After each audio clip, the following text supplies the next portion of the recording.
Hi, magandang araw po ulit sa inyong lahat for our third reading of the day. Tingnan naman po natin ang ating makikita for our third reading of the day today.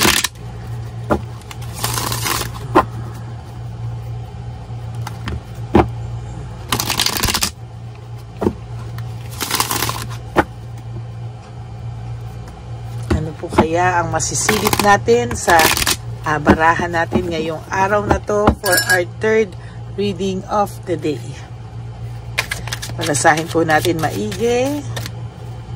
Kamusta po kayong lahat? Sana po ay napanood nyo na po yung first, second, third reading kahapon. A very, very powerful reading talaga po. No? That's Friday. Ang gaganda po ng readings. And of course, ang first and second reading natin kanina bago po kayo tumadon dito sa ating third reading of the day. No? So, tingnan po natin, silipin po natin kung ano po ang makikita natin sa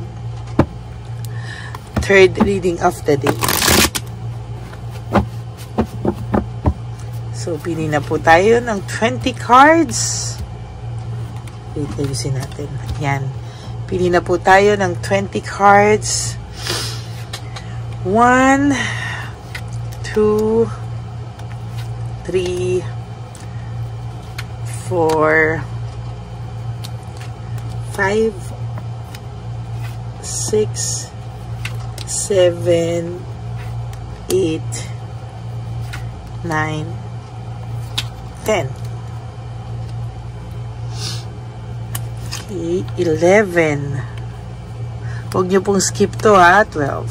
Dito po tayo kumukuha ng energy at connection natin.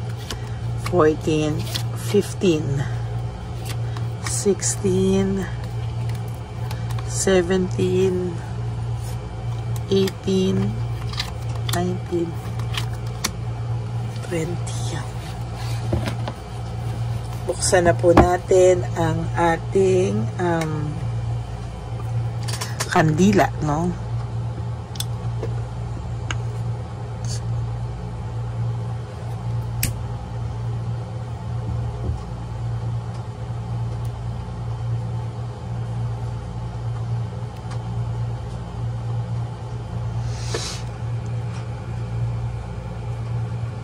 Okay.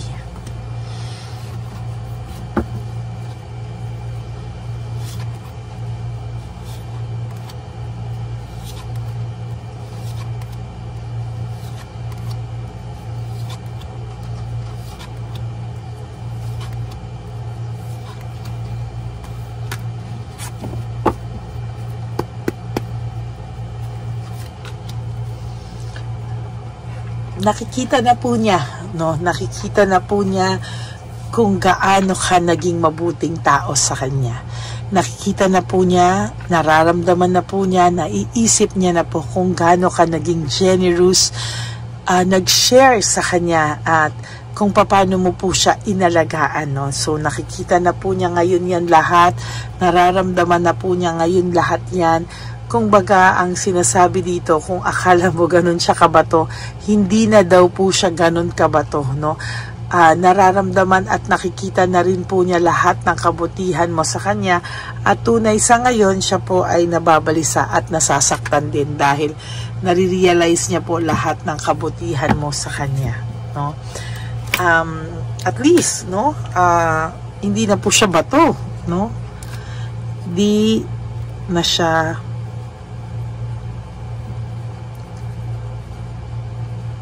bato, no? Nakakaramdam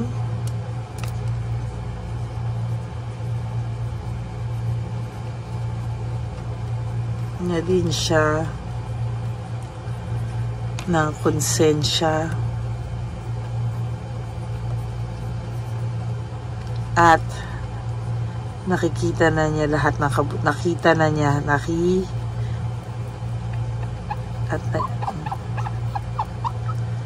at naiisip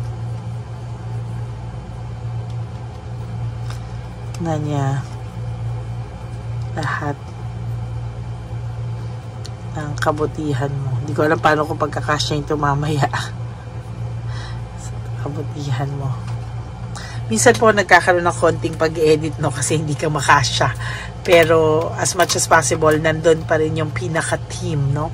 Hindi na siya bato, no, nakakaramdam na din po ng konsensya ang taong to at naiisip na rin po niya lahat ng kabutihan na nagawa mo po para sa kanya, no.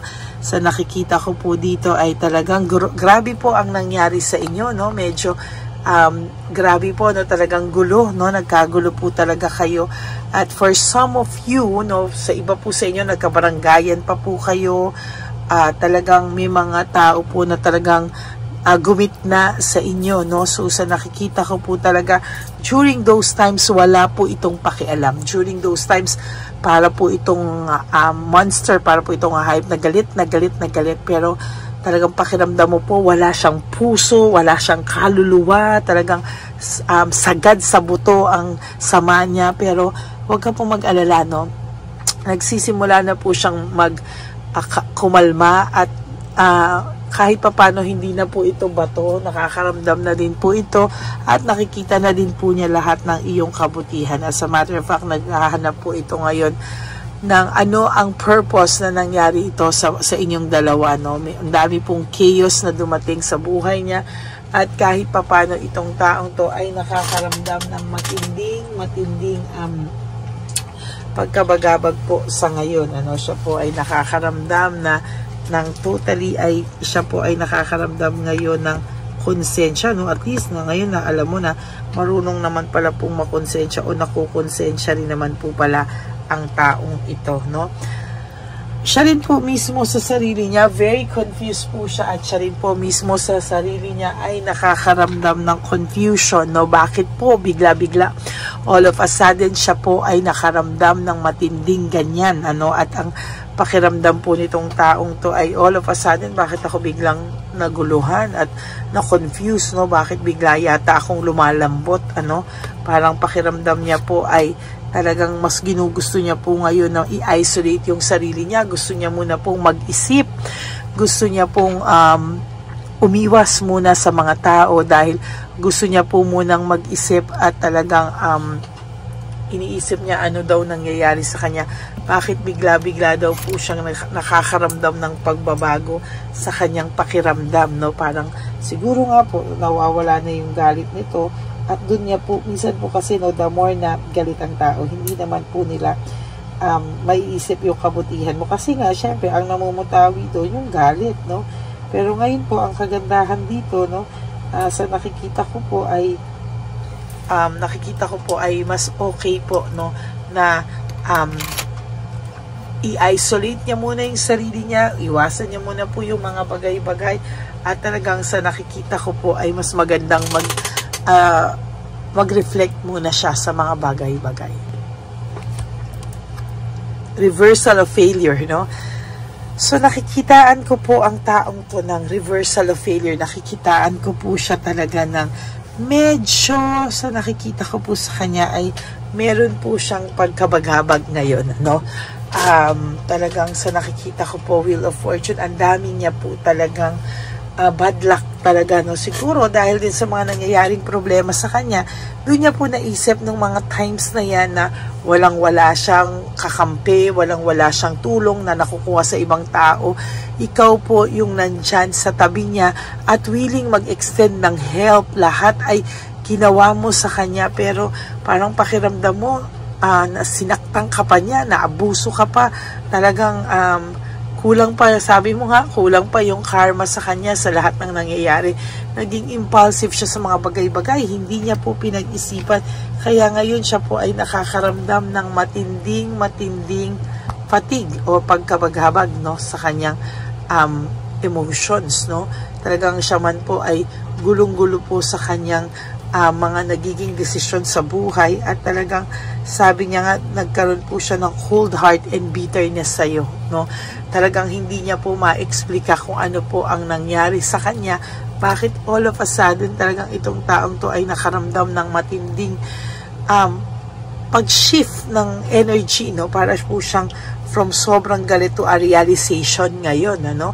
Parang kasi sa lahat na nangyaring to, ikaw lahat ang ikaw lahat magulo, ikaw lahat ang sinisi niya, ikaw lahat yung parang may kasalanan, ikaw lahat yung parang magulo, no? At gumawa ng gulo, at ikaw yung may sayad, praning, etc. Lahat na lang po ay naibintang na sa'yo, no?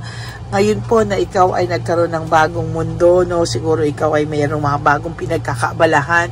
Para ngayon niya nare-realize na napapanik siya na baka hindi mo na siya pansinin, or siya ay mawala na sa ulirat, ano? Kaya ngayon itong taong to talaga ay nakakaramdam ng panghihina, no? Minamanipulate niya ngayon yung sarili niya, parang ayaw niya pong mawala sa sirkulasyon ng buhay mo, no? Parang ang pakiramdam niya po is hindi din niya kaya, no, pag tinigilan mo siya. Pag siya ay talagang nawala ka na sa ulirat sa kanya, ayaw mo na siya, parang hindi niya rin naman po matatanggap na wala ka na rin po sa buhay niya. Parang all of a sudden siya din po ay makakaroon ng matinding pagkalungkot, no? Ayun, no, grabe po yung naging away nyo or samaan ng loob or galit sa isa't isa. There's anger, argument, no? Talagang sa nakikita ko ay nasaktan ka talaga dito. Feeling mo na apakan ng buong pagkatao mo. Lahat na, wala na pong natira sa'yo. Parang talagang sobrang anxiety, trauma, and hopelessness ang naramdaman mo sa taong to. Pero wag kang mag-alala. Right now, kumakalma po siya. Yung puso niyang bato nagiging mamon kahit papano, no? Nagkakaroon na rin po ito ng pakiramdam, no? Nakakaramdam din siya ng konsensya, and nagtataka din siya bakit siya nakakaramdam ng matinding ganyan, no? Yung pag-iwan niya po sa'yo at pag-move forward niya sa buhay niya at pangloloko niya sa'yo na nagawa niya po, ay naiisip niya lahat all throughout ng isang araw. Minsan po hindi nawawala sa isipan niya yon, no? And kahit po pinapalabas niya, for some of you, na siya ay masaya, na siya ay okay, hindi po, no? Parang nakakaramdam siya ng matinding dagok sa buhay, no? There is this naging secure ka, no? Parang bumalik yung pagkatao mo. Kahit papano, parang wala ka namang ibang aasahan kundi ang sarili mo pa rin. So parang ang sinasabi mo sa kanya is somehow ay kaya mo na, naka-adjust ka na nang wala itong taong to. Although minsan bumabalik-balik pa rin yung sakit, wala kang inaantay. For some of you na makarma itong taong to, but for some of you hindi nyo naman po wini-wish, no? Pero alam nyo, i-wish nyo man o hindi, no, for some of you na nagwi-wish and some of you hindi nagwi-wish, ang isa lang po sasabihin ko sa inyo, darating po talaga ang takdang panahon na makikita mo yung ginawa niya po sa iyo ay bumalik sa kanya talaga, no?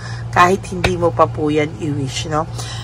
Ngayon lang po ang dami niyang unresolved issues, ang dami niyang emotional baggage, no? Kahit hindi mo hilingin sa Divine Universe, ay dadating at dadating po sa kanya yung mga bagay na yan, ano?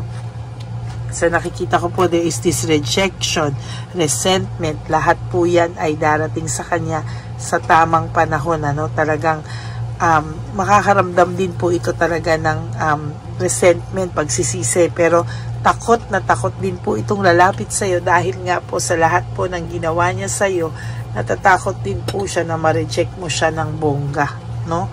At mataas po kasi ang kanyang pride, no? So ngayon na ikaw ay kalmado, okay ka na, nakaka-adjust ka na sa sarili mo, ngayon po siya nakakaramdam ng pagkabagot, no? Pagkabagot po talaga sa sarili niya, and totally siya po ay bisit na bisit talaga sa mga nangyayari, no?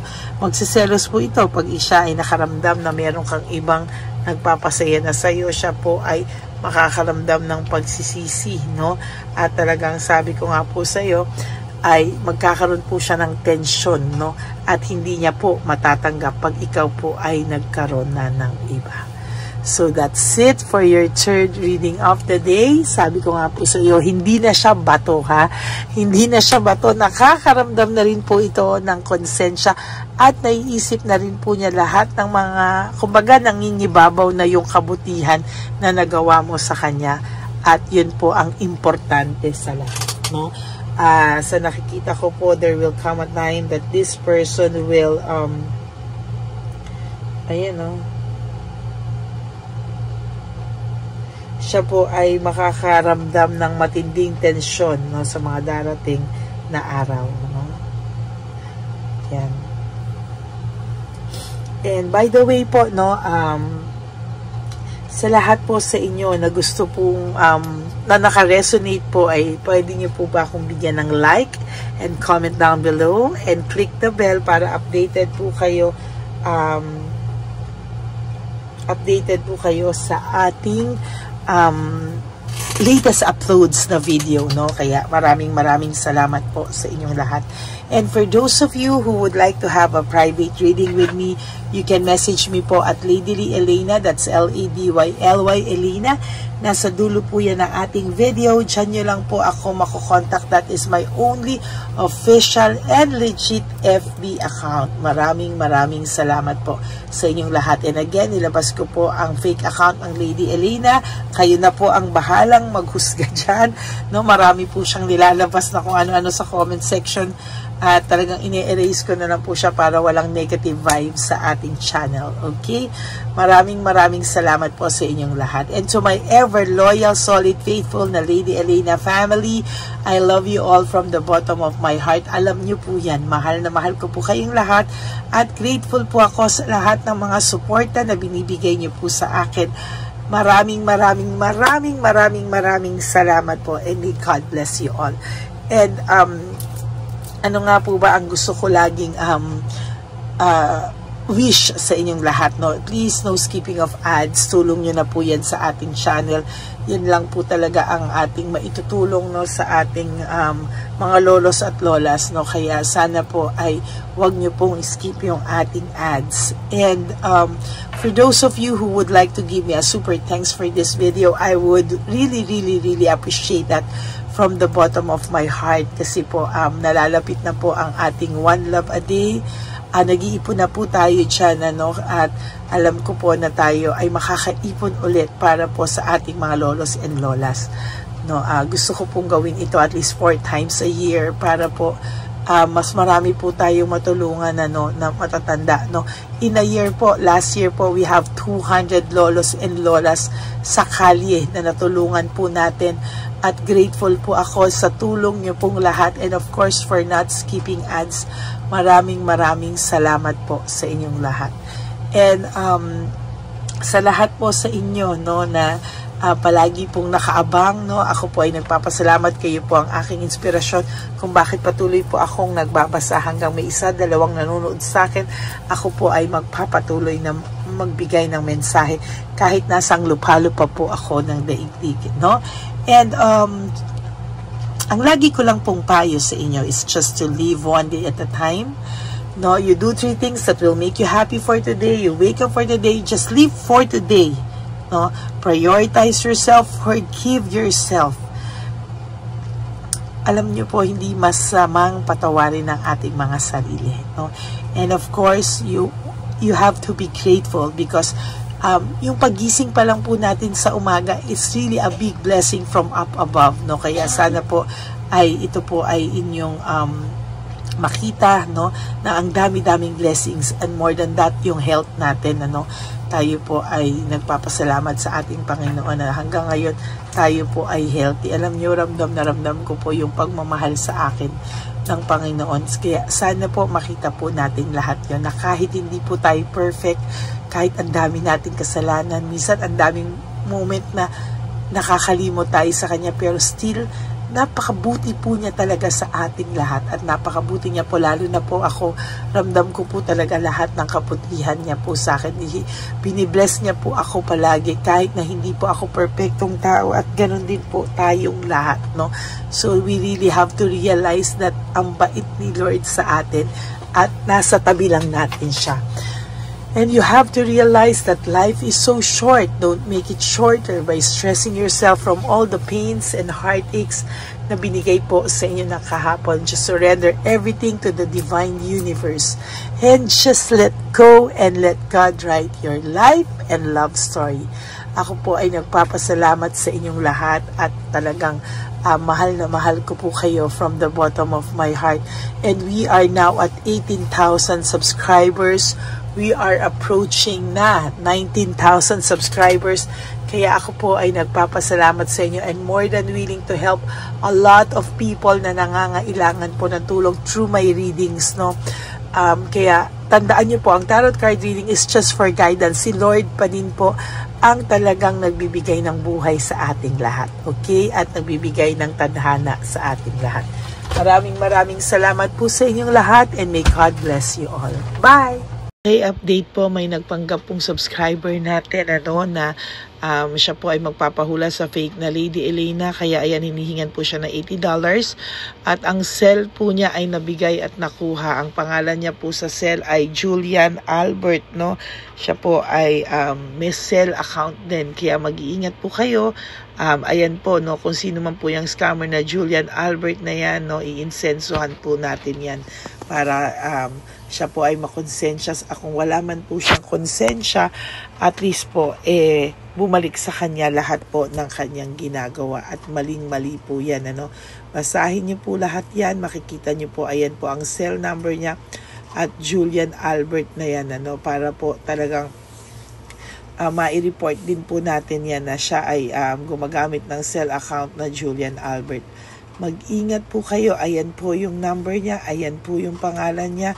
Huwag po kayong magpauto. Nakita nyo naman po, no, napakalayo po ng pangalan ko sa pangalan ng pinagsesendan nyo po ng account o ng pera. Kaya mag-ingat po kayo at beware sa scammer na to. At talagang ayan po, pinost ko po ang kanyang pangalan dito para maging babala po sa inyong lahat. Maraming salamat po. At mag-ingat po kayo, pakireport po ang page na yan, ang messenger niya na Lady Elena. Maraming salamat po and God bless you all. Ayan, sa susunod po makikita niyo yung account niya na ire-report niyo. Salamat po na marami.